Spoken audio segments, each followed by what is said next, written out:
তো আমি আপনাদেরকে কিছু কথা বলবো যে এই পৃথিবী সৃষ্টি করেছেন কে? আল্লাহ। একটু জবাব দিতে হবে।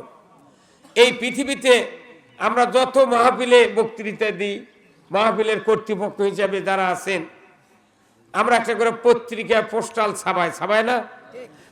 পোস্টালের লাস্টে লেখা থাকে যে উক্ত মাহফিলে আপনারা দলে দলে যোগদান করিয়া দুজাহানের কামিয়াবি হাসিল করুন। এই কথা বলেন না, ঠিক কিনা? কি লেখা থাকে শেষে? উক্ত মাহফিলে দলে দলে যোগদান করিয়া দুজাহানের কামিয়াবি হাসিল করুন। তো দুজাহান মানে কি বলেন তো? দুই জাহান, তাই না? দুজাহান মানে দুই জাহান। তাহলে লেখে ঠিকই দুই জাহানের কথা শোনার জন্য, দুই জাহানের কামিয়াবি হাসিলের জন্য লেখে, কিন্তু বক্তৃতা দিবার এলে তখন বক্তা ব্রেক ধরে যে না, দুনিয়ার কোনো কথা কোয়া যাবে না, তুমি খালি কবর আর আকাশের কথা কও। এই কথা ঠিক কিনা? আচ্ছা বলেন তো, এটা জাহান হলো দুটা আর জগৎ হলো তিনটে। একটা জগৎ হলো ঊর্ধ্ব জগৎ, মধ্য জগৎ, নিম্ন জগৎ। এই জগৎ হলো তিনটে। ঊর্ধ্ব জগৎ হলো প্রথম আসমান থেকে সিদরাতুল মুনতাহা আরশে আজিম পর্যন্ত, আর মধ্য জগৎ হলো আসমান আর জমিনের মাঝখানে, আর নিম্ন জগৎ হলো কবর থেকে আখিরাত পর্যন্ত। বলেন তো, আপনাদের কাছে বিচার দিই, এই তিন জগতের মধ্যে কোন জগৎ দামি?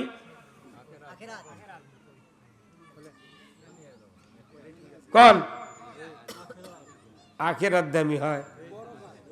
আখিরাতে যদি 1 কোটি টাকা লেগে কব্বরত ছয় আর 4 আনার দাম নেই, টাকা কব্বরত পৌঁছে যায়, মুই একটা পান কিনবার পারবে না। হ্যাঁ, কত টাকা? সবচেয়ে দামি জগৎ হলো দুনিয়া, আর দুনিয়া মাজিরাতুল আখিরা। দুনিয়া হলো আখিরাতের কৃষিক্ষেত্র। যে দুনিয়ার 1 শতক জায়গার দাম 20 কোটি টাকা ঢাকায়। কত কোন টাকা? দুনিয়ার 1 শতক জায়গার দাম কত? 20 কোটি। এই 20 কোটি জায়গা, 20 কোটি 1 শতক জায়গার দাম। এই জায়গা যদি কেউ কিনবার চান, তাহলে ওই জায়গা বেচবার চাইলে লিবার পারবেন দলিল করে? তার খারিজ, খাজনা, পর্সা, রেকর্ড, 62 MRCS সব জায়গা লাগবে। কত কোন টাকা? 1 শতক জায়গা কিনবার লাগে যদি এতগুলা কাগজ লাগে, আর এই পৃথিবীর চেয়ে দামি জায়গা হলো জান্নাত। কত কোন টাকা? রসুল বলছেন যে এই পৃথিবীর ভিতরে যত মালামাল আছে, যদি 10,000 বার বিক্রি করা হয়, আর এই মূল্য যদি একত্র করে যত টাকা হবে, যত স্বর্ণ মুদ্রা হবে, জান্নাতের একটা টেবিলের খুরার দাম হবে না। সুবহানাল্লাহ বলা গেল না? জান্নাতের একটা টেবিলের খুরার দাম হবে না। তাহলে জান্নাতের আবার কত দাম, দুনিয়ার কত দাম? দুনিয়াতে 1 শতকের দাম 20 কোটি, আর জান্নাতের একটা টেবিলের খুরার দাম দুনিয়া 10,000 বার বেচলে মালামাল যা আছে তা দিয়েও একটা খুরা কেনা যাবে না। যেরকম আল্লাহু আকবার। আমি বিবেকের কাছে এটাই প্রশ্ন করতেছি আমাদের, যে তাহলে সবচেয়ে দামি জগৎ হলো মধ্য জগৎ। সেই জগতের নাম কি? দুনিয়া। দুনিয়া যদি অদামি করে আখিরাত যদি দামি বানাবার চায়, জিন্দেগিতে জান্নাতে যাওয়া যাবে না। কারণ আপনি যদি মনে করেন এইভাবে মরে গেলাম, হাসরের ময়দানে উঠলাম, আল্লাহ যখন হিসাব শুরু করবে করে জাহান্নামে দেওয়ার হুকুম হয়ে গেল, তখন আমি যদি বলি আল্লাহ বুঝিনি, আল্লাহ এইরকম জান্নাত জাহান্নাম আছে বুঝিনি, তুমি আর একটা বার পাঠিয়ে দাও আল্লাহ, ইনশাআল্লাহ। ওটা ইনশাআল্লাহ ঢুকাচ্ছে, ইনশাআল্লাহ কোনো কাম কর্ম না, খালি তোমারই কাম কর্ম। ওটি 14 বার ইনশাআল্লাহ কয় আর পাঠিয়ে দিবি? কথা কনে গে পাঠিয়ে দিবি? তাহলে ওইখানে ইনশাআল্লাহ বলেও লাভ, একবারে গোল করা লাগবে, দ্বিতীয়বার কোনো চান্স। কতক্ষণ? পৃথিবীতে 3টা জিনিস একবার ব্যবহার হয়। 1 নাম্বার হলো মানুষের রুহু একবার ব্যবহার হলো। 2 নাম্বার খেজুরের গাছ লাগাচ্ছে, এখন দেখবেন ওই যে সাধারণ মোমো আছে গাছি তারাতে, প্রতি বছর জীবের 2 দিকে যে খুঁটা পোতে না, এটা কোনো প্রতি বছরই নতুন বানান লাগবে। তাছাড়া এইবার লাগালে ওই পুরাতন খুঁটা যদি তুলে আবার উপরকার জিবাত লাগায় তাহলে খুঁটা ভাঙ্গিয়া এক ঠিলা রস পরে ওই ক্ষতিগ্রস্ত হবে। এই খুঁটা প্রতি বছর নতুন একবার ব্যবহার হয়। আর 3 নাম্বার ব্যবহার হচ্ছে, আগে সৌদি আরবে ছিল হাজিরা বলছিল আছে যে পানি খাওয়ার গ্লাস ভেনো ওটা খায়াই ফেলে দেওয়া লাগে, ওটা ওয়ান টাইম ইউজ। তো সেই ওয়ান টাইম ইউজ এখন বাংলাদেশে প্লেট আর গ্লাস হচ্ছে, কথা কোন না?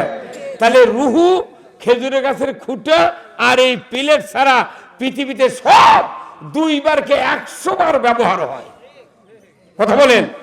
আবার পরীক্ষা যারা দিল 10 বিষয় 2 বিষয় ফেল, আগামী বছর আবার 2 বিষয় দিবে পারবি। কিন্তু মানুষ যদি কিয়ামতের দিন ফেল পড়া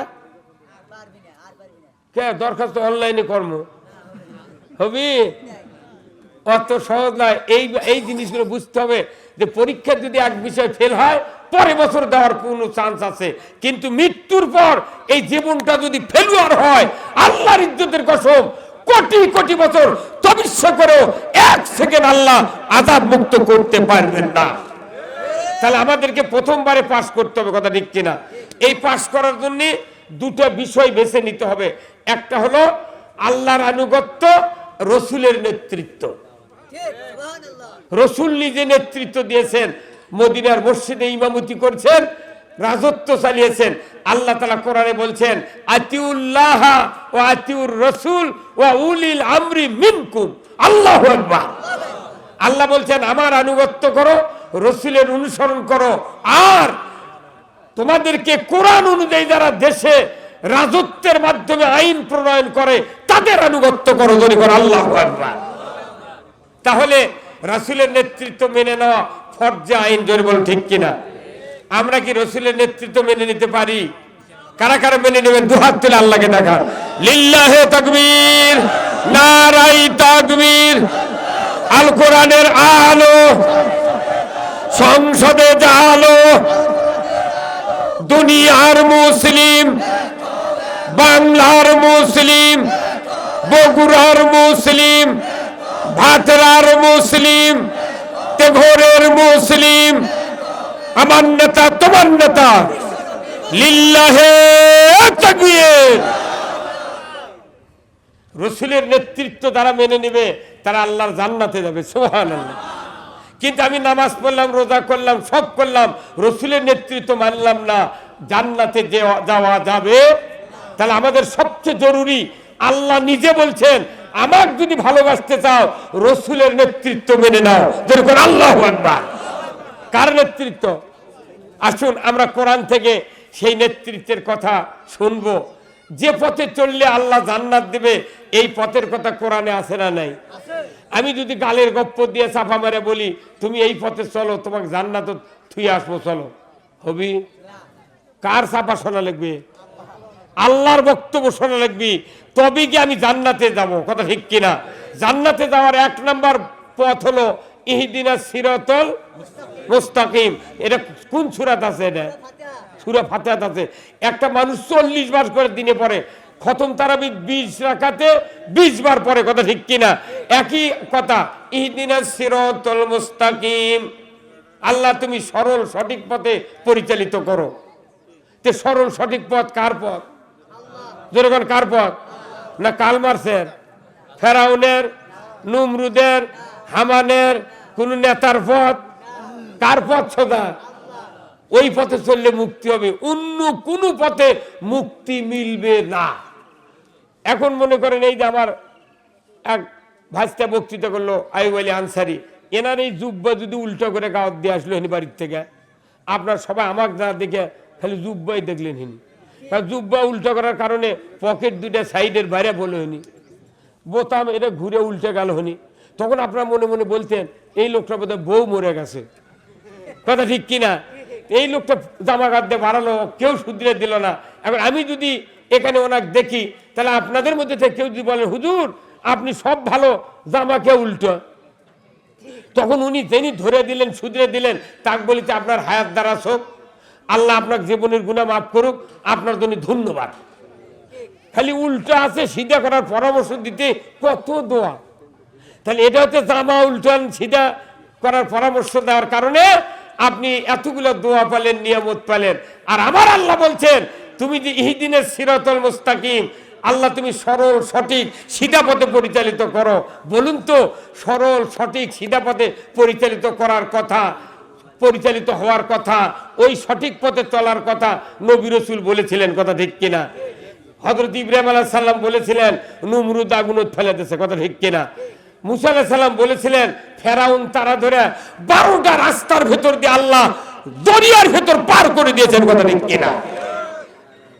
আল্লাহ রসুল আপনার আমার নবী সিধা পথে চলার কথা কয়, মক্কার লোকের চোখের বারু হয় মক্কার থেকে হিজরত করে মদিনায় যাওয়া লাগলো। রসুল কি অপরাধ করেছিল? আল্লাহ রসুল খালি বলছেন চাচা আবু জাহেল তুমি যে পথে চলছো এই পথ উল্টা পথ, আর আমার পথ সিধা পথ। কি তুমি নবী হবে তা আমাকে চিঠি দিয়ে আল্লাহ জানাবি না? রসুলক বানাচ্ছে নবী, আর আবু জাহেল বলে চিঠি দিয়ে পাঠান লাগবি। কি বড় দুই রে কথাকার। এখনকার সমাজের অবস্থা হয়ে গেছে তাই। হয়তো গরিব মানুষের বেটা এনা বক্তা হচ্ছে, মুন্সি হচ্ছে, তাই কোরআন হাদিসের কথা বলি কয় তুই কোনটিতে শিখেছ? কথাকার তুই মুন্সি হলে না মানা যাবি? আর আমি তো ওই জন্যই কই যে ধনী মানুষের বেটা যদি খালি বক্তা হতো, আলিম হতো, ধনী মানুষের বেটা যদি নফল ইবাদতের কথা বলতো, সমাজের মানুষ বলতো এটা ফরজ, কথা ঠিক কিনা? আর আমরা যখন বলিচ্ছি গরিব মানুষের বেটা তখন বলে তখন কই আমার জমি তুই বাগি করে খাচ্ছ, কথা বল না? তুই আবার কথার দাম দেওয়া লাগবি, কথা কোন এটাই হচ্ছে। ওই সময় আবু জাহেল যা কথা আজ পর্যন্ত নয়, কিয়ামত পর্যন্ত ময়দানে সেই কথাই হবে, কথা ঠিক কিনা? তাহলে আমরা এইরকম কথা শুনে কি ঘরের মধ্যে বসে থাকবো, না কোরআনের পক্ষে কথা বলবো? আল্লাহ তাআলা কোরআনে বলছেন যারা কোরআন থেকে কথা বলে তারা সত্য কথা বলে। কি কথা বলে? তাহলে আসুন আমি শুধু মুক্তির পথ নাজাতের পথের কথা বলবো। আচ্ছা বলেন তো, রোজা করলে জীবনের গুনাহ মাফ, এটা রসুল বলছেন, সুবহানাল্লাহ। রোজা করলে আল্লাহ তাআলা কোরআনে বলছেন তুমি খালি মুত্তাকি হবে, ভয় করা শিখবে, হালালকে হারাম বানা তোমাকে পরীক্ষা করা হচ্ছে, ট্রেনিং দেওয়া হচ্ছে। ভাত হালাল, স্ত্রী হালাল, পানি হালাল, সব হালাল, কিন্তু সূর্য উদয় থেকে অস্ত পর্যন্ত হারাম করে দিয়েছেন কে? যেটা ডাইরেক্ট হালাল সেটা হারাম করে দিয়ে ট্রেনিং দেওয়াচ্ছেন কে? তাহলে যদি ডাইরেক্ট হালাল হোক হারাম করে দিয়ে আল্লাহ ট্রেনিং দেওয়ায়, সেই মানুষ আবার হারামের কাছে পরে যাওয়া যাবে?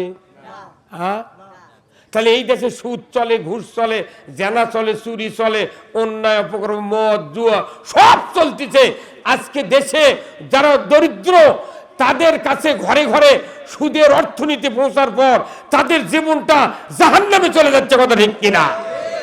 যারা আমরা ধনী মানুষ আছি, ব্যবসায়ী আছি, আমরাও জাহান্নামে চলে যাচ্ছি। কারণ কি? সুদের অর্থনীতির কারণে।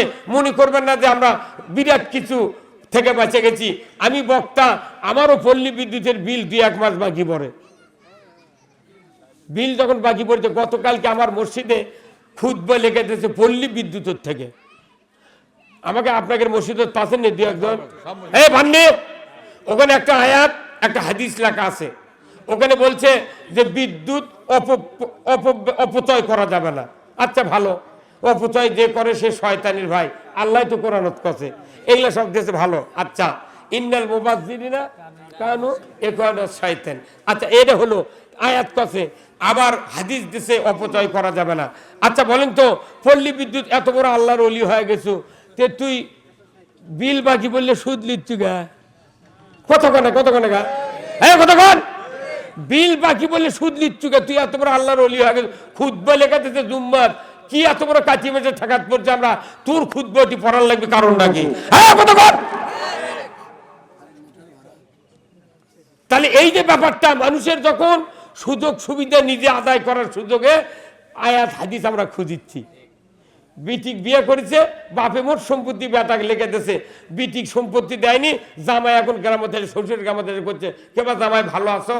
কইতে ভালো থসে আপনাকে গ্রামের আমার শ্বশুর কে, মোট সম্পত্তি বেটা করে লেগে দিয়েছে। কোরআনত কছে আল্লাহ বেটা 1 বিঘা, বিটি 10 কাঠা, পারলো কিভাবে এই কাম করবেন? অথচ ওই যাওই একজনের নামাজ পড়ে না। তার মানে জমি পাওয়ার সাথে আয়াত খুঁজে ওই বার করছে, কত টাকা। তাহলে আমরা সুযোগ সুবিধা মতো এই পৃথিবীতে চলতেছি, কিন্তু আল্লাহ তো সুযোগ, পুরাটা সুযোগ দিয়েছে। 1 মাস রোজা করলে জীবনের গুনাহ মাফ হবে। রাসূল বলছেন, মান সামা রমাদান ঈমানা ওয়া ইহতিসাবান গুফিরা লাহু মা তাকাদ্দামা মিন জামবি। ঈমান, হিসাব, সওয়াবের নিয়তে যারা রোজা করবে তাদের অতীত জীবনের সব গুনাহ আল্লাহ মাফ করে দেবে। আল্লাহু আকবার। এটা তো খালি 11 মাসের মধ্যে 1 মাসের ইবাদত, কিন্তু সারা জীবনের একটা ইবাদত আছে, একটা জীবনের গুনাহ থাকবে না। জোরে কোন সুবহানাল্লাহ। ফরজ করেছে রোজাকে ওই আল্লাহ, আবার ফরজ করছে যে এই ইবাদত যদি তুমি করো তোমার জীবনের একটা গুনাহ থাকবে না, আগে পরে ভবিষ্যতে যা থাকবে গুনাহ সব মাফ। তাহলে রোজার চেয়ে ওই ইবাদত করা তো দামি। রোজাতে 1 মাস গুনাহ মাফের কথা কোরআনত নাই, খালি হাদিসত আছে। পুরো কোরআন পড়ে দেখবেন রোজা করলে গুনাহ মাফ হবে, শুধু আল্লাহকে ভয়কারী বানাবে, মুত্তাকি বানাবে, তাকওয়া অর্জন করাবে। কথা ঠিক কিনা? এই রোজা করে ট্রেনিং দিল তুমি আল্লাহর উপর কেমন ভয় রেখেছো। সুদ বাদ দাও, চুরি বাদ দাও, জেনা বাদ দাও, ঘুষ বাদ দাও, দুর্নীতি বাদ দাও, অন্যায় অপকর্ম বাদ দাও। রোজা একবার করলে আর জীবনে কোনোদিন অন্যায় করা যাবে না। কথা ঠিক কিনা? কিন্তু প্রতি বছর 1 মাস করে রোজা করে, 1 মাসে আমাকে দেহটেও জুত করে, আবার 11 মাসে যে কার সেই। কতক্ষণ টাকা? এটা একটা ওয়ার্কশপ চলছে, এটা আমাদের একটা ওয়ার্কশপ।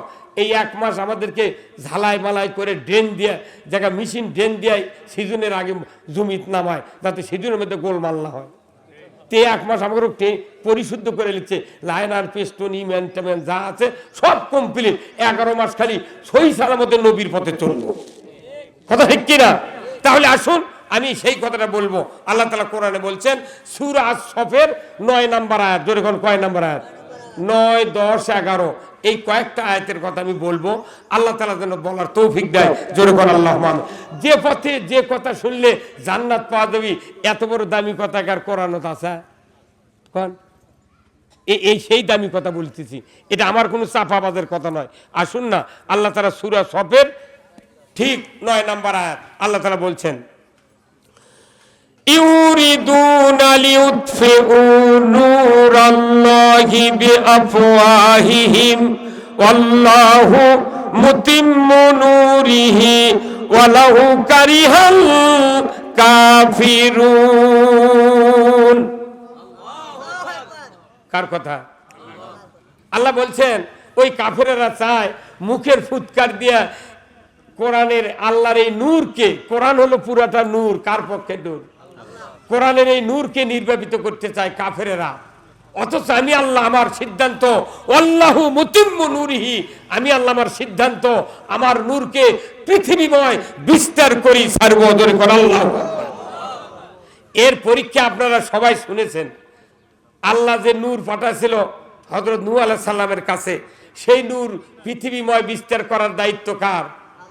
কিন্তু নূহ আলাইহিস সালাম কিস্তি তৈরি করেছে, করেনি? নূহ নবী পিটিছে, মারিছে, তারা ধরছে, নিজের ছেলে ঈমান আনেনি, স্ত্রী ঈমান আনেনি। কিন্তু দেখা গেল এত আযাবের চোটেন 950 বছর হায়াত পাচ্ছে নূহ আলাইহিস সালাম। ধরে কোন সুবহানাল্লাহ। কত বছর? 950 বছর হায়াত পাওয়ার পর মাত্র 40 জন মানুষ ঈমান আনিছে, দাওয়াত পায়। তাহলে ওরা আরো কি বাদ পাড়াছিল? কতক্ষণ চিন্তা, ওরা আবার নবীর নূহ আলাইহিস সালামের জামানার লোক কি বাদ পাড়াছিল যে একটা 950 বছর নবী দাওয়াত দিচ্ছে, মাত্র 40 জন ঈমান আনছে। ওরা কি বদমাইশা ছিল রে? কতক্ষণে পারে শেষ পর্যন্ত মনের দুঃখে বিগিয়ারে নূহ আলাইহিস সালাম কাছে, আল্লাহ এই জাতি আমার দরকার নেই, একবারে শেষ করে দাও। তখন করছে যে তাহলে তুমি নৌকা বানাও, কিস্তি বানাও। কিস্তি বানাচ্ছে, বানানোর পর দেখা গেল ওরাই পায়খানা করে কিস্তি ভরাচ্ছে। ওরা আবার নবীর কাছে দরখাস্ত করছে, তুমি কি দিয়ে চলবে এই মরুভূমির মধ্যে? কয় না, আল্লাহ আছে। আল্লাহ তখন নূহ আলাইহিস সালাম কাছে, তুমি মন খারাপ করো না, যারাই ভরে ফেলতেছে পায়খানা করে ওর কুরুক দিয়ে সাফ করে নেবো। কারণ এখন তো আলকাতরা নাই, গাবের গাছ নাই, তোর তক্তা দিয়ে ফাইটা মরুমিত কতদিন থাকবি তুই জানিস? তুই হাগিছে লোক করে থাক। কয়েকদিন পর তখন ওরা পায়খানা কেউ সব ভরে গেছে। তখন একটা কানা লোক নিয়ে এসে কানা লোক করছে, তোরা সবাই নুহুর পায়খানা কিস্তির পায়খানা করে তোরা স্বর্গত গেলু, তাহলে আমি অন্ধ থেকে আমার আনা শখ হয় না স্বর্গত যাওয়ার? উনি আবার হাত ধরে নিয়ে একজন নিয়ে চলে গেছে, নিয়ে মাথা কাটাতে ওই কান্দাত বসে থিয়ে পায়খানা করতে করতে একটা পাও সরাতে, কানা মানুষ তো গুড়ে তো সামান্য 4-5 ইঞ্চি ওষার, ওটি থেকে ধুপপুত করে মধ্যে পড়ে যা কিছু খাসে ঢুকি মারে উঠিয়া চোখ খালিঙ্গে ডলিছে, অন্ধ কুষ্ঠ রোগের ব্যারাম, চোখ ভালো হয়ে গেছে, গাও থেকে হাসর দিয়েছে, খালি টল টলে একটা গুদির যা গাও দিয়া বাড়িতে গেছে, বউ চিনবার পারেনি, এই তুই কে ঝাঁটা দেবে বাড়ি তখন করছে। হাদিসে এসেছে যে ওই লোকের এই বাম হাতত কিনি লোকের একটা কালো দাগ আছিল, ওই দাগ দেখে চিনবার পাশে যে এই যে আমি কোনো তোর স্বামী তিন কাকা এই ঘটনা নূর কিস্তির যা পায়খানা খাসি গাওত মাগিছে, আমার এই অবস্থা আল্লাহ ভালো করে দিচ্ছে। ওই না দেখে দেখে ঝিনাই দেওয়ার পানি আনবার লাগিয়েছিল, তার টাকুরার কাদারে গাছের পানি, হ্যাঁ কথা বল না, এগুলা পানি দেখে কুন্দু গ্রামের এক পুকুরের পানি আনবার লাগিয়েছিল। ওই টাকা খরচ করে যা পয়লা দিন কষে ভাই একটু চাপে আসেন, একটু চাপে আসেন, একটু চাপে আসেন, লা ইলাহা ভাই একটু চাপেন, লা ইলাহা লা ইলাহা লা ইলাহা ইল্লাল্লাহু মুহাম্মাদুর রাসূলুল্লাহ। এখন একের ওরা বালতি পাল্লা বোতল এগুলো নিয়ে এসে ধুইয়া মোট একের গায়ে পায়নি, পরে মল পায়খানা তখন পায়নি, ওই পানি দিয়ে ধুইয়া কাপড় দিয়ে হাসিয়ে নিয়ে চলে গেছে, দেখে দেখে কাঠ খালি কালি হয়ে গেছে। তখন আল্লাহ নুরা চান করছে, তুমি তো মন খারাপ করছিলে, এই মরুর মধ্যে তক্তা ফাটে গেলে তুমি ভেজা ফেললে হেনে পানি কর্ণরে খালি কালি হয়ে গেছে। যারাই পায়খানা করলো তারাই খালো, কথা ঠিক কিনা? তাহলে এমনি করে নূহ আলাইহিস সালামের পর নমরুদ আসলো পৃথিবীতে, পুরো পৃথিবীর বাদশা। 4 জন বাচ্চা ছিল পৃথিবীতে, 2 জন ইমানদার, 2 জন কাফের, একজন নমরুদ বক্তে নসর, 2 জন কাফের, আর একজন বাদশা সুলাইমান, একজন জুলকারনাইন। এই ইতিহাসগুলো জানা লাগবে। আল্লাহ 4 জন মানুষের শাসন পুরা পৃথিবী দেখাইছেন। এখন নমরুদ যখন সারা পৃথিবীর বাদশা, আমাকে দেখলে 56,000 বর্গ মাইলের বাদশা, আর পৃথিবীর সূর্য অস্ত উদয়ের থেকে বাদশা নমরুদ। এই নমরুদের সময় ইব্রাহিমের বাপ বিয়ে করেছে, ওর মায়ের কাছে সুবের দেয়নি যে না ওই ঠাকুর কছে যে ইব্রাহিম নামে একটা সন্তান জন্মিবি, এই আজর হবি তার বাপ, তে আজর তোমার বাড়ি, তুই আবার মূর্তি বানানোর ইঞ্জিনিয়ার, ওই কারিগর, ওই তো ওকে একটা বিয়ে দেওয়ার পর নমরুদ জানবার পাশে সেই দিন থেকে অগলে আটকে হতে তোর বইয়ের কাছে যাওয়া যাবে না, তাহলে কোন ইব্রাহিম আসবি। অথচ আল্লাহর কুদরত বিরাট ঘটনা আমি শিখলাম, কোরআনে আছে, আমি আর বলবো না। কারণ ইব্রাহিম আলাইহিস সালাম তখন নমরুদ ফেলে দিয়েছে, 40 দিন আগুনের মধ্যে লেটা করে বসে আছে। আল্লাহু আকবার। ওই নমরুদের প্রাণ কি যে ইব্রাহিম যদি আসে পৃথিবীর, তাহলে তো আমার ধর্ম থাকবে না, নমরুদের ওই আল্লাহর ধর্ম বিজয় লাভ করবো। অতএব এক আগুনের দিয়ে পুড়ে শেষ করা লাগবে। এখন আগুনের দেশে 40 দিনে পোড়া তো দূরের কথা, ওর গায়ের একটা পশম পড়েনি, আগুনের উপর কারফু দিয়ে দিয়েছে কে? কুল্লা ইয়া নারু কুনি বারদাও সালামুন আলা ইব্রাহিম, ইব্রাহিমের জন্য তুমি শান্তি দান হয়ে যাও।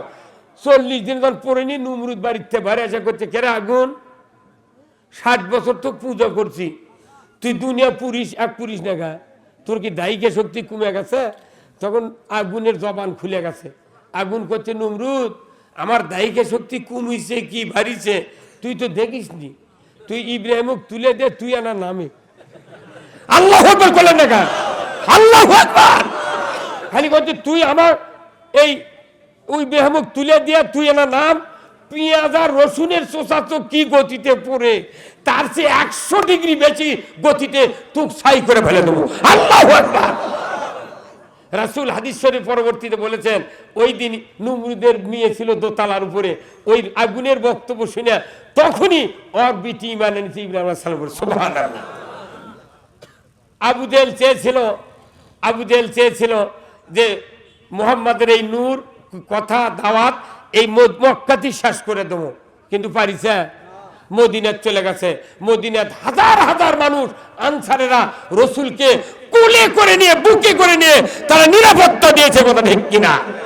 এই যে আমরা তলবিয়া পাঠ করি মিলাদের পর, তলা আল বাদরু আলাইনা মিন সানিয়াতিল বিদাই ওয়াজাবাত শুকরু আলাইনা মাদা লিল্লাহ হেদাই।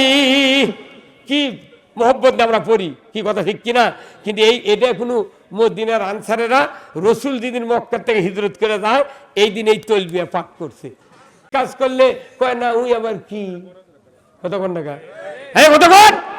তাহলে আবু জেহেল চেয়েছিল মুহাম্মাদের এই দাওয়াতকে, এই মিশনকে মক্কাতেই খতম করে দেওয়া, কিন্তু দেখা গেল পরবর্তীতে আল্লাহ বললেন আল্লাহু মুতিম্মু নূরিহি, আমার সিদ্ধান্ত আমার নূর আমি পৃথিবীময় বিস্তার করি সর্বদরে কোন আল্লাহ।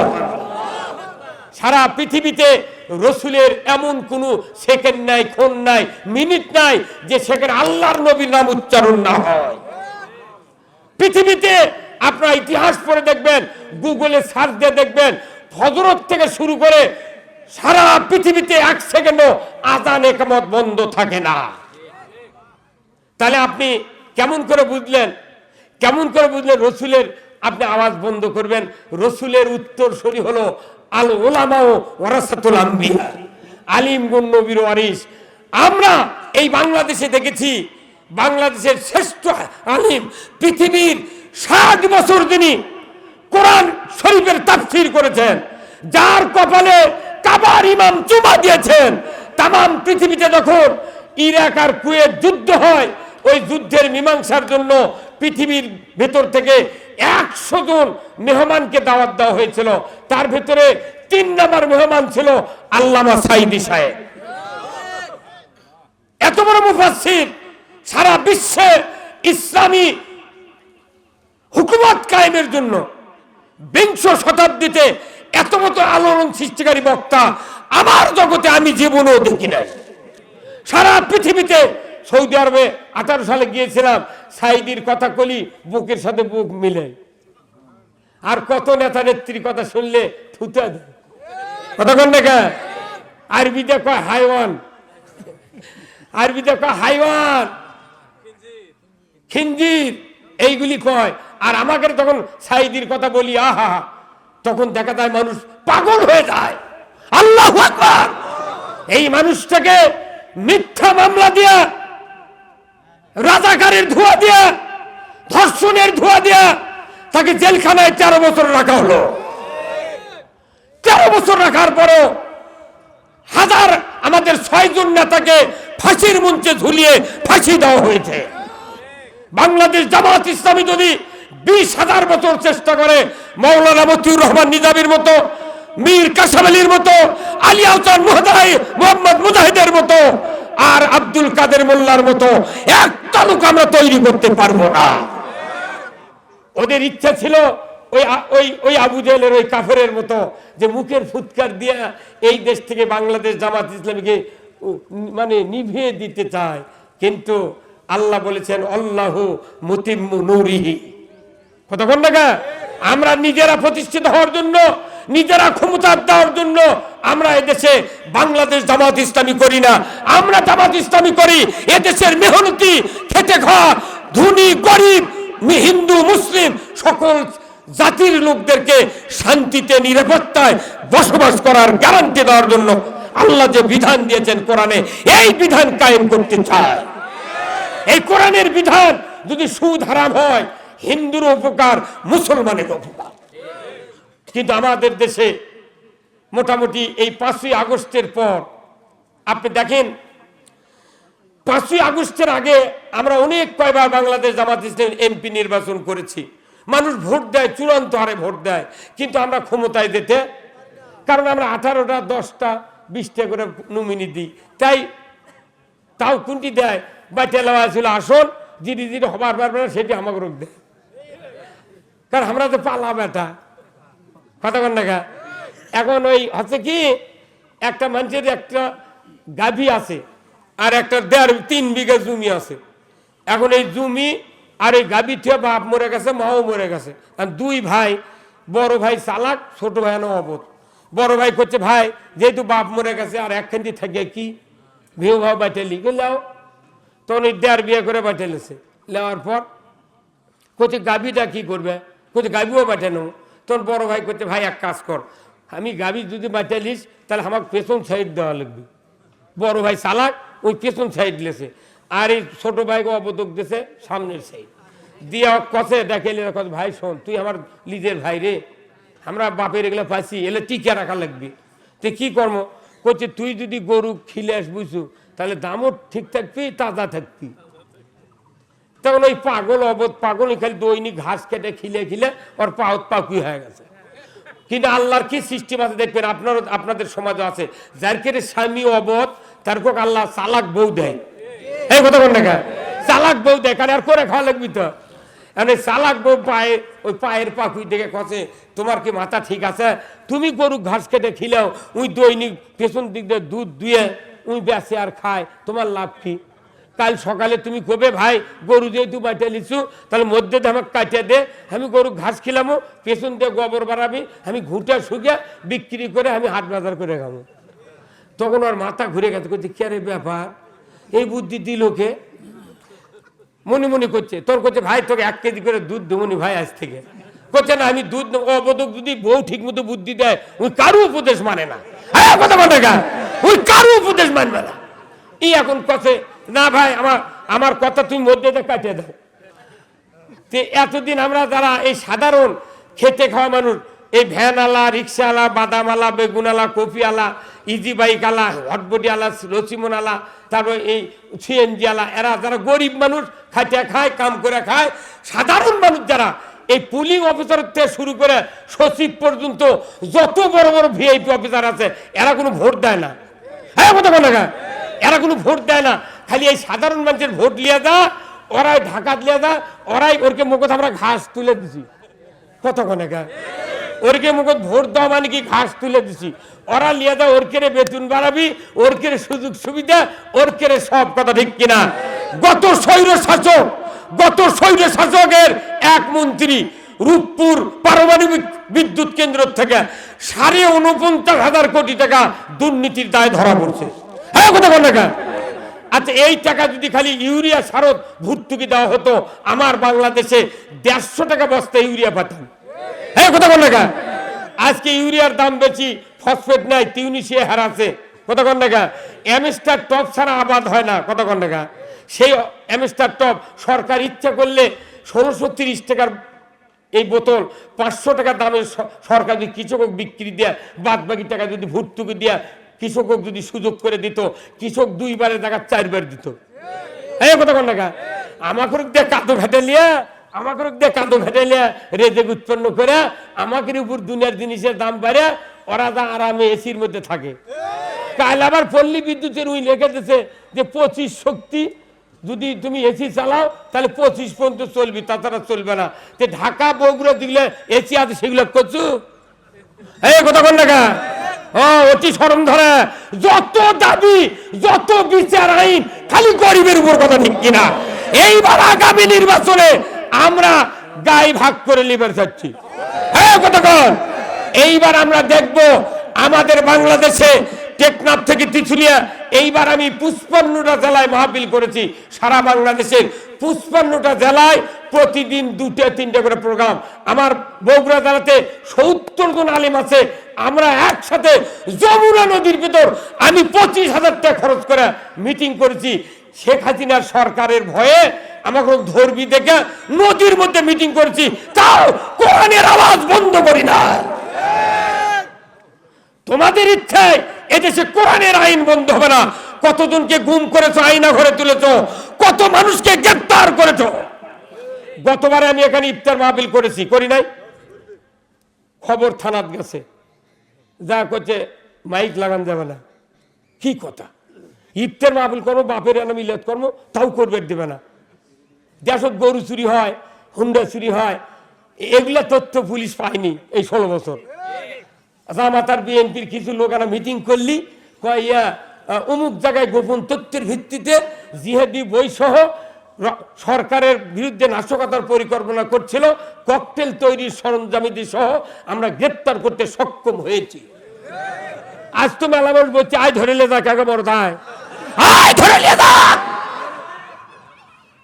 কতক্ষণ টাকা আমি। তাহলে আপনারা কি সুখ পাচ্ছেন না? নির্বাচিত সরকার ক্ষমতায় গেলি মামলার হামলা চাপু হারা, ক্ষমতা গেলি মামলা চাপি।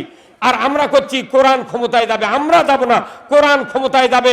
যেহেতু ওই কাফেরেরা আল্লাহর নূরকে নির্বাপিত করতে চেয়েছিল, কিন্তু আল্লাহ রসুল ভয় করে নাই, সাহাবারা ভয় করে নাই।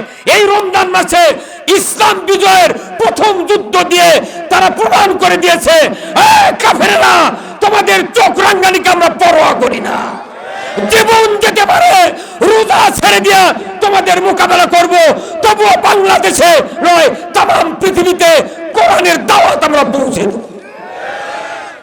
আমরা যারা দেখেছি, যারা পীর সাহেবের তরিকা ধরেন আমাদের আপত্তি নাই, তবলিগ করেন আপত্তি নাই, বিএনপি করেন আপত্তি নাই, আওয়ামী লীগ করেন আপত্তি নাই, আপনি জুব্বা গাও দেন আপত্তি নাই, কোনো আপত্তি আমাদের নাই। আমাদের খালি একটা কথা, কোরআনের আইন এই দেশে কায়েম হোক। এই কথা কোন না, কোরআনের আইন কায়েম হলে 5টা গ্যারান্টি সরকার দেবে। কয়টা? এটা তো আমাদের কোনোদিন কোনো সরকার কয় না। কোরআন শরীফে আল্লাহ বলছেন 5টা মৌলিক চাহিদা মানুষের আদায় করতে হবে সরকারকে। 1 নম্বর খাদ্যর ব্যবস্থা করতে হবে, 2 নম্বর বাসস্থান, 3 নম্বর হলো বস্ত্র, 4 নম্বর শিক্ষা, 5ম চিকিৎসা। এই 5টা গ্যারান্টি সরকার দিলে কেউ চুরি করবি বা কেউ কারো চুরি করার দরকার আছে? ওই খাওয়া পড়া মোট পাচ্ছে কি চুরি করবি? তাহলে এই গ্যারান্টি না দেয়া গরিব মানুষ এত দেবো কোনটি? তুই এতগুলো টাকা জড়ো করছিল কোনটি থেকে? এই কথা এখন হাত ইঙ্গা জোর করে মাছ চাচ্ছু কে? এই যে জেলখানাত আছে, জেলখানাত নাই, নেতারা জেলখানাত নাই, সাধারণ যারা কর্মী আছে তাদের উপর আমাদের কোনো কথা নাই। কিন্তু যারা এই দেশকে অস্থিতিশীল করে ইমানদার ইসলামকে খতম করে দেওয়ার পাই, তারা একমাত্র দুশ্মন জামাত ওদের কাছে দুশ্মন ছিল। কথা বল না, জামাত দুশ্মন ছিল। জামাতকে ধ্বংস করার জন্য আমাদের 6 জন নেতাকে ফাঁসির মঞ্চে ঝুলিয়েছে তারা। নির্বিঘ্নে রাষ্ট্রপতির কাছে তারা মাপ চায় নাই, ক্ষমা চায় নাই, জীবন ভিক্ষা চায় নাই। মরতে পারি, এদেশে ইসলাম কায়েমের পর থেকে এক তিল সরব না। যে আল্লাহ বদরের প্রান্তরে সাহায্য করেছেন 5000 ফেরেশতা দিয়া, সে আল্লাহ এখনো স্টিল। কথা বল না, ওই আল্লাহ তো এগুলো বাংলাদেশে করলো। সব রাজনৈতিক দলের দাঁত বার হয়ে গেছিল, কেউ পারিনি। আমারও বিশ্বাস হয়নি যে হাসিনা যাবি। কি কোনটি থেকে কি হয়ে গেল রে? আমার ছোট ভাই ঢাকার বগুড়া থেকে বলছে, ভাই 11:30 বলছে 12 আনা 75% হাসিনা গেছে। 1:00টার সময় চলেই গেছে। কি ফেরাউন মুসা আলাইহিস সালামকে দাবানোর জন্য, হত্যা করার জন্য আক্রোশ নিয়ে দৌড়েছিল, তাকে আল্লাহ তাআলা পানির ভেতর ডুবে মারিছে। আর এদেশ থেকে ইসলাম বিতাড়িত করার জন্য চেষ্টা করেছিল গত স্বৈরাচারী সরকার। অথচ দেখা গেল ফেরাউন বলল ডুবিয়া, আরই গেল উড়িয়ে।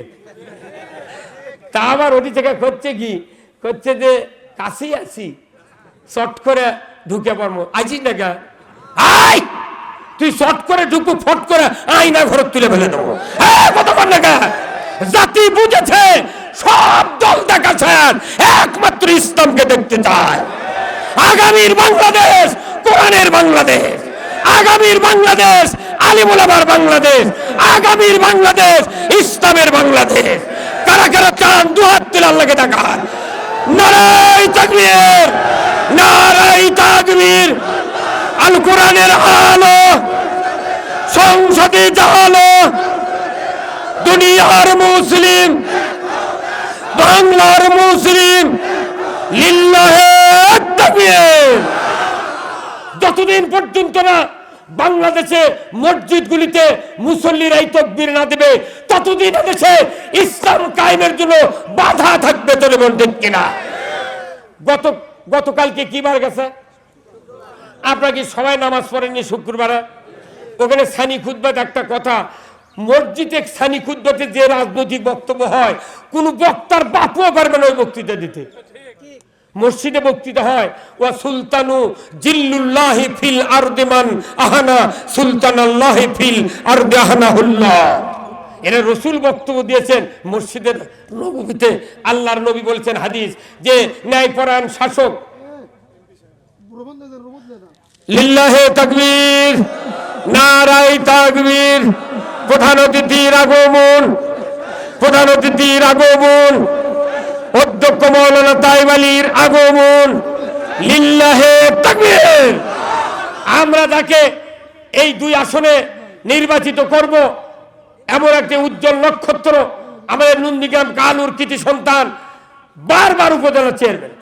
হ্যাঁ, নিয়ে যাও, ভেতরে নিয়ে যাও। আমি বলছিলাম, কি কথা বলছিলাম? আল্লাহ রসুল বলছে মসজিদে আপনার প্রতিষ্ঠানীতে এই খুতবা শোনেন, প্রতিষ্ঠানী শুক্রবারে সানি খুতবা। ওয়া সুলতানু জিল্লুল্লাহি ফিল আরদি মানহানা সুলতান আল্লাহ ফিল আরদাহানাহুল্লাহ।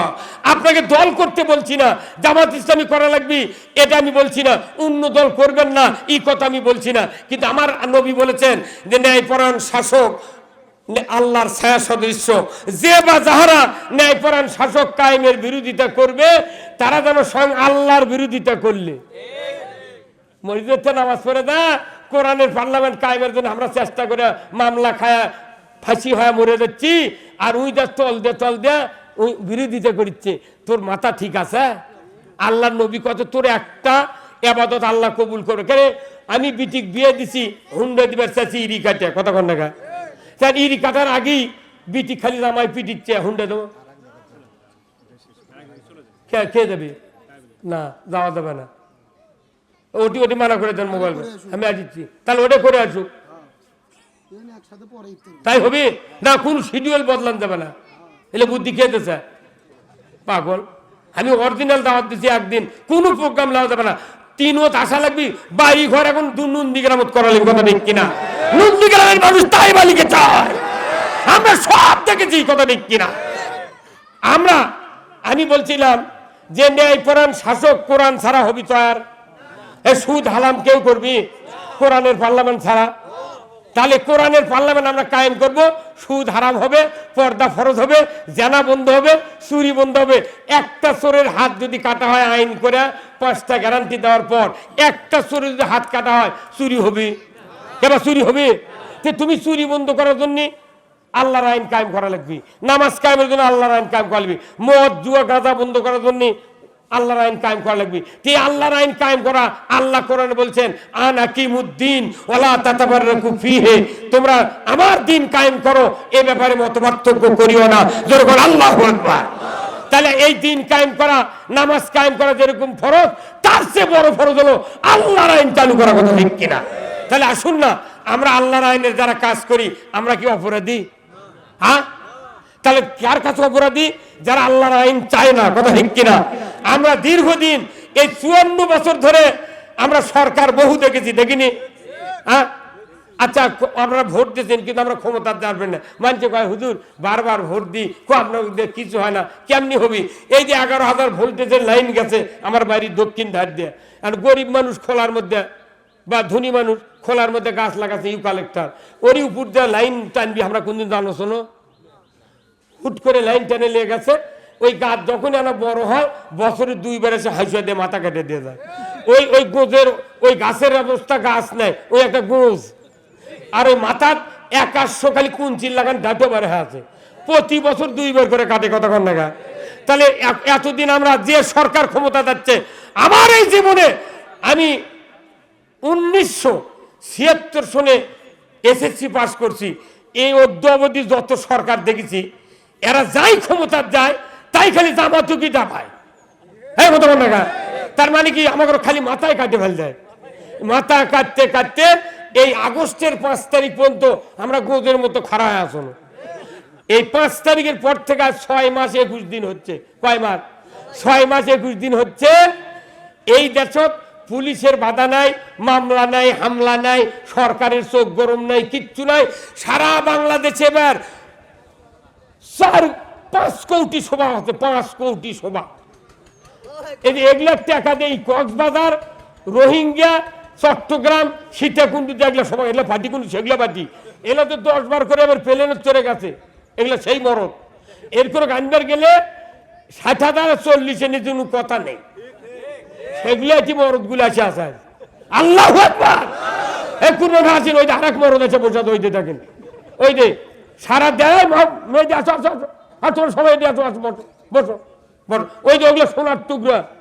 এই ৭০ জন আলিমের নেতৃত্ব দিয়ে আমরা এই বাংলাদেশে এই বগুড়া জেলার অনেক মানুষকে আলিম আলেমিল নাই, এক ফোন করছি মোট চলে যাচ্ছে, আর এরকম ডেট নিতে দালাল ধরা লাগে। কথা ঠিক কিনা? কিন্তু আমার এই ৭০ জনের দালাল ধরা লাগবে না ইনশাআল্লাহ। আমি কথা বলছিলাম যে আমরা এই ৬ মাস ২১ দিন, এই কথা শোনেন, এই ৬ মাস ২১ দিনে কোনো মামলা হামলা নাই। টেকনাফ থেকে তিতুলিয়া পর্যন্ত একই আওয়াজ, সব দল জায়গা শেষ, এইবারে ইসলামের বাংলাদেশ। সকল জায়গায় আমরা স্লোগান দিয়ে এসেছি, আমরা সবাই ভাই ভাই, আগামী দিনে ইসলাম চাই। কি এই স্লোগান দিতে পারবেন না?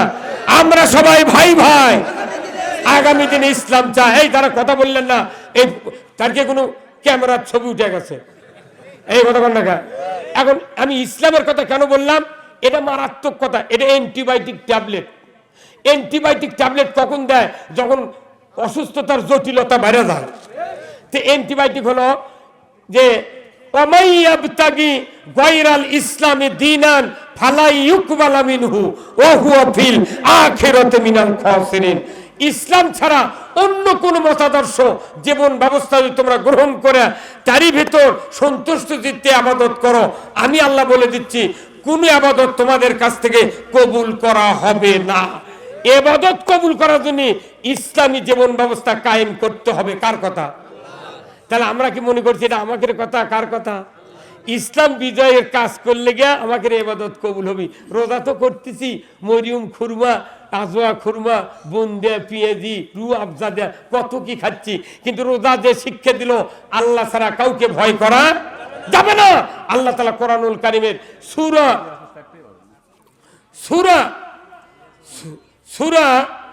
আপনার সূরা মায়দার ৮ নম্বর, ৯ নম্বর, ১০ নম্বর আয়াতে আল্লাহ বলছেন, ইয়া আইয়ুহাল্লাযিনা আমানু কুনু কাওয়ামিনা লিল্লাহি শুহাদা বিল কিসত ওয়ালা ইয়াজরিমান্নাকুম শানানু কওমিন আলা আল্লাহ তা'দিলু ইদিলু হুয়া আকরাবু লিত্তাকওয়া ওয়াত্তাকুল্লাহ ইন্নাল্লাহা খাবীরুম বিমা তা'মালুন আল্লাযিনা আমানু ওয়া আমিলুস সলিহাতি লাহুম মাগফিরাত ওয়া ইনদাহু আজরুন আযীম। জোরে করে আল্লাহু আকবার।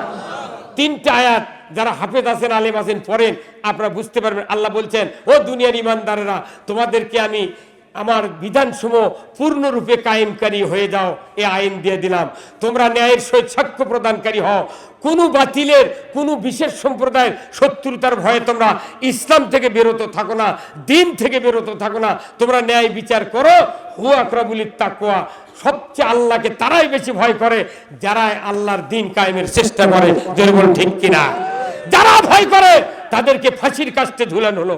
কি অপরাধ ছিল আমাদের এই লোকগুলো মামলা দেয়া? এই ভাইয়ের ১০০টার মতো মামলা, আমার ১৪টার মতো মামলা, ২০ টাকা থুয়ে যাচ্ছি। জেলখানাত গেছি, তাও পুলিশের জেলের গেটে ঢুকিয়ে কথা, হুজুর টুপি খোলেন। কেন টুপি খুলবো? আমার না চুল বড় আছিল, তো কয় টুপি খোলেন। টুপি খুললাম, কোথায় হাত দেন না চুলত বাড়ি দেন, কে কোথায় গাঁজার পুরো টুরে থাকতে পারে। কি কথা রে, সাহস কিরে?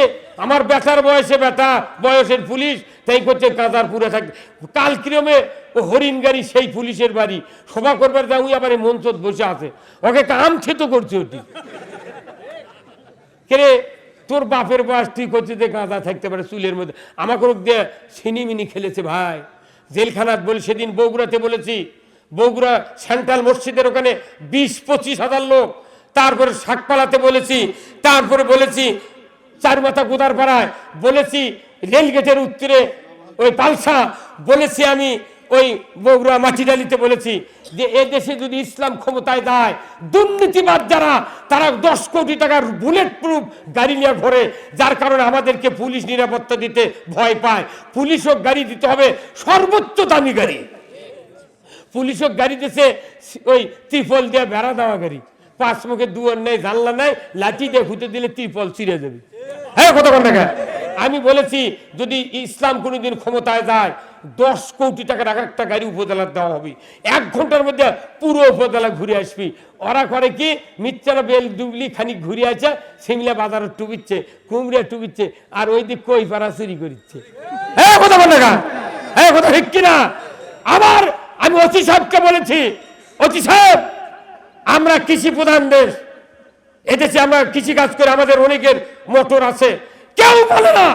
আমি বলেছি ওসি সাহেবকে, ভাই আপনারা জনগণের নিরাপত্তা দিবেন, ধান যখন গামর হবার লাগে তখন মিটার চুরি করে এলে তার মোবাইল নাম্বার দিয়ে কয় এই নাম্বারে 8,000 টাকা দিলে মিটার পাবে। তুমি জামাত বিএনপি বসলে গোপন তথ্য পাও, আর গরু চুরিলে মিটার চুরিলে গোপন তথ্য পাও না। সাবধান হয়ে ডিউটি করবেন। কে আছে কথা বলা? আমি আজকে ডিএসবি মানিক ভাই ফোন দিয়েছে, আমি বলছি ওসি সাহেব নিয়ে আমার প্রোগ্রামে আসেন, কিছু কথা আপনাকেও বলতে হবে। কি কথা ঠিক কিনা? আমরা জনগণ নিরাপত্তা চাই আর আল্লাহর আইন চাই। চুরি বন্ধ হবে, সুদ বন্ধ হবে, আমরা মৃত্যুবরণ করবো, জান্নাতে চলে যাবো। কথা ঠিক কিনা? এই জন্য শেষবারের মতো আমি আপনাদেরকে বলছি, কোরআনের পার্লামেন্ট কায়েমের যারা বিরোধিতা করবে তারা সাকার নামক জাহান্নামে যাবে। আল্লাহ কোরআনে বলছেন ওয়াকুন্না নাখুদু মাল খায়দিন। ইসলামকে তারা বিলুপ্ত করার চেষ্টা করে, আমরাও তাদের সাথে প্রচেষ্টায় রত ছিলাম। অনুরোধ করছি, আপনারা আমার ভাই, আমার আপন আত্মীয়, আপনারা আমার দেশের লোক, গ্রামের লোক, আমি অনুরোধ করছি, ইসলাম কায়েমের বিরোধিতা করা মানে জাহান্নামে জায়গা করে নেওয়া। যদি বিশ্বাস না হয় আপনাকে 370 টাকা একটা তর্জমা কিনে আনবেন বগুড়ার থেকে, এই 1 মাসে পড়বেন। আমি যে কথাগুলি বললাম 1 ইঞ্চি দিক যদি হয়, জীবনে বক্তৃতা করব না, জীবনে বক্তৃতার ময়দানে যাব না। আমি চাচ্ছি এই এলাকার মানুষকে আমরা কিছু কোরআনের কথা বললি, শোনাই, জানি, কিন্তু দুঃখের বিষয় মসজিদে আমরা যখন ঢুকি তখন কেউ কেউ কয় একবার কথা শোনা লাগবে রি, আমাকে দেখে ভয় করে যে না এই কথা শোনানো যাবে না। মানে এই কথা শুনলে চোখ হতে চোখ উঠিছে, আমি যদি ভালো মলম লিয়ে দিই, ওই মলম যে দিলে চোখ ভালো হবে, ওই ভালো করে নিবে না, ওকে আমার চোখ ঘাও হাতে।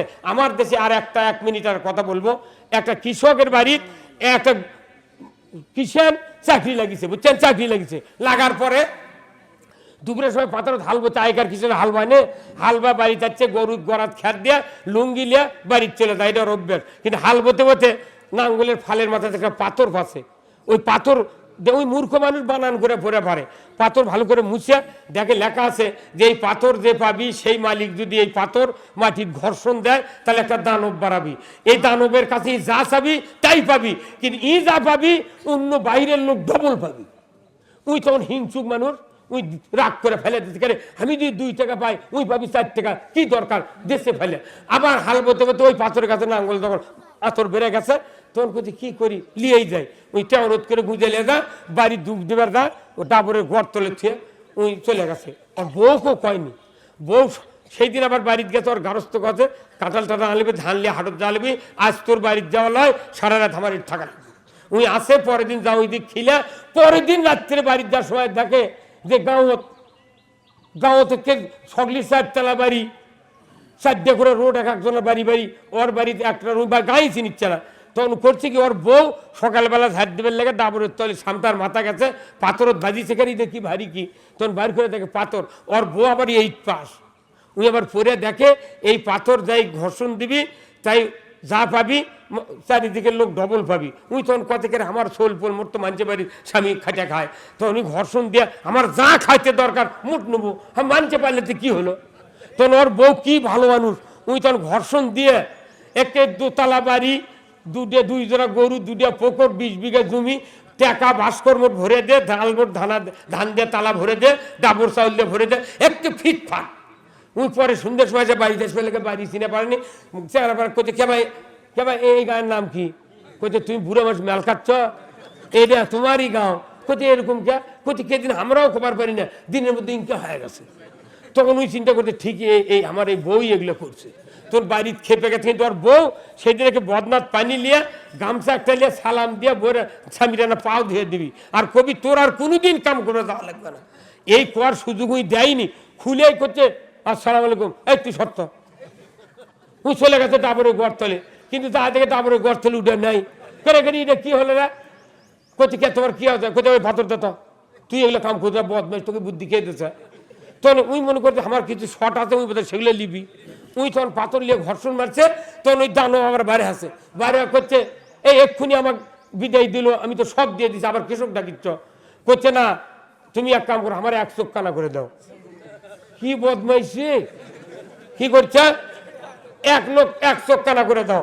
তখন বউটা হাত পাওয়া ধরছে, না না খবরদার, এই চোখ কানাগুলি তুমি এক চোখ দিয়ে দেখে পাবে, হ্যাঁ তুই সত্য। তোর দানব যাহা কথা ওই এক আঙুল দিয়ে চোখ ঘুরতে থেকে আউলে দিছে। যখন আউলে দিচ্ছে ওর এক চোখ তো ভালো আছে, একবার দেশে কানা করে কয়টা, তোর গায়ের মোট মাঝে 2 চোখ, একবার আত্মা তোর কানা করছে, ওই এক চোখ ধরে গায়ের মধ্যে ঢুকিচ্ছে আর করছে কি দেশ আটতলা দেখবো দেখ কথা কর। আমাদের দেশে এমন রাজনীতিবিদ আছে, যদি চোখ কানাও যদি লিডার করা লাগে তা মানুষের ভালো দেখতে পারে না।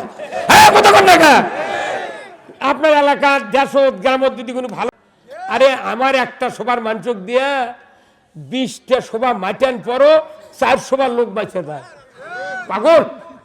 আপনারা এ মনে করবেন না, আমি স্পষ্ট, রসুল বলছেন রসুলের 14টা সুন্নত, রসুলের 1 নম্বর সুন্নত হলো রসুল রসিকতা করে কথা বলতেন, এই জন্য একটা কথা কেউ বলে না, কথা ঠিক কিনা? আসুন না আমরা আজকে ইফতার মাহফিলে ইফতার পর্যন্ত অপেক্ষা করব। যারা এখনো মাইকের আওয়াজ শুনতে পাচ্ছেন, আপনাদের কোনো সমস্যা নাই, চলে আসেন আমাদের ময়দানে, অনেক জায়গা আছে, ইনশাআল্লাহ আমরা এই ইফতার পর্যন্ত এই প্রোগ্রাম চালাবো। আমাদের পরে বিশিষ্ট ওলামায়ে দ্বীন আছেন বদরুর রশিদ ভাই, এরপরে আমার সন্তান তুল্য ছেলে মাওলানা আব্দুল সালাম যুক্তিবাদী ঢাকা, উনি কথা বলবেন। আল্লাহ তাআলা আমাদের সকলকে এই কথা বলি বলার তৌফিক দান করুন, আমিন। ওয়া আখিরু দাওয়ানা আলহামদুলিল্লাহ। আসসালামু আলাইকুম ওয়া রাহমাতুল্লাহ।